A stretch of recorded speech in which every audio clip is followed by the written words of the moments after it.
চৰকাৰৰ জীৱনৰ নিৰাপত্তা দিয়াটো চৰকাৰৰ প্ৰথম দায়িত্ব, মৌলিক দায়িত্ব। গতিকে মৃদুল ইছলামৰ পৰিয়াল আছে, কোন সৰু সৰু ল'ৰা ছোৱালী দুজনী আছে।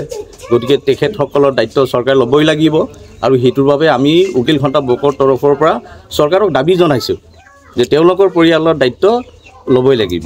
যিটো মৃদুল ইছলামৰ মৃত্যুক লৈ কেনেদৰে যুঁজিব উকিল ঘণ্টাই? আমি এজন যুৱ নেতা নিপীড়িত হৈ পেলাই তেওঁ যুঁজখন দিছিলে, গতিকে সেই যুঁজত তেওঁ শ্বহীদ হ'ল। গতিকে তেখেতৰ এই মৃত্যু সাৰ্থক হৈছে। গতিকে গোটেই অসমৰ জনসাধাৰণ তেওঁৰ লগত আছে। গতিকে সেইকাৰণে আমি ন্যায়িকভাৱে যিমান দূৰ আমি কৰিব লগা আছে আমি গোটেইখিনি আগবাঢ়ি যাম। আমি একেলগে উকিল ঘণ্টা বকৰ তৰফৰ পৰা মই আপোনালোকক কথা দিছোঁ ইয়াৰ ওচৰত। সেইকাৰণে আমি দাবী জনাইছোঁ যে চৰকাৰে ইয়াৰ ন্যায়িক তদন্ত কৰিবই লাগিব।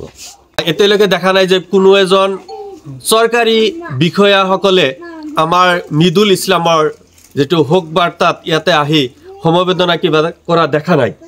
গতিকে মই এইটো ক'ব বিচাৰোঁ যে যিহেতু তেখেত এজন ভাল অধিবক্তা লগতে সমাজকৰ্মী আছিলে আৰু যিটো ইতিমধ্যে আমাৰ মাননীয় মুখ্যমন্ত্ৰী মহোদয়ে যিটো ন্যায়িক তদন্ত দিছে, আমি ভাবোঁ লগতে আমাৰ অধিবক্তা সমাজে ভাবি আছোঁ ন্যায়িক তদন্তটো সঠিক হ'ব লাগে, ন্যায় হ'ব লাগে, যাতে ইয়াতে কোনো পক্ষপাতিত্ব নহয়। আমি উকিল ঘণ্টাৰ তৰফৰ পৰাও আমিনগাঁও তথা বক উকিল ঘণ্টাৰ তৰফৰ পৰা আমি চাই আছোঁ, আমি ইয়াত লাগি আছোঁ। কিহৰ কাৰণে লাগি আছোঁ? আমাৰ এই সহকৰ্মী লগতে আমাৰ ছিনিয়ৰ এডভকেট মৃদুল ইছলামে যিটো আকস্মিক বিয়োগে আমাক খুবেই অন্তৰত আঘাত কৰিছে, আমি সহ্য কৰিব পৰা নাই।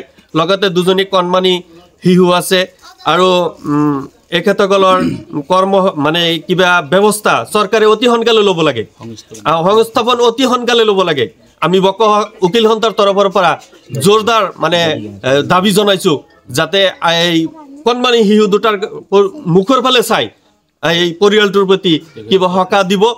আৰু এনে আমি শুনিছোঁ যে আচলতে কন্দুৱা গেছখন যে নিক্ষেপ কৰা হৈছিলে আচলতে কোনো আগতীয়া কোনো জাননী নোহোৱাকৈ নিক্ষেপ কৰা হৈছিলে, সেইটো শুনিছোঁ।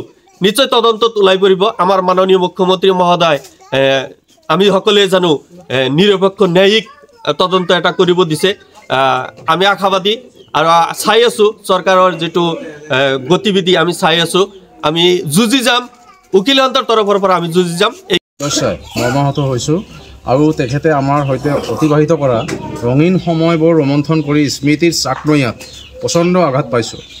আজি ইংৰাজী 19/12/2024 তাৰিখে সন্থাৰ প্ৰতিজন সদস্যই যোৱা 18/12/2024 ইংৰাজী তাৰিখে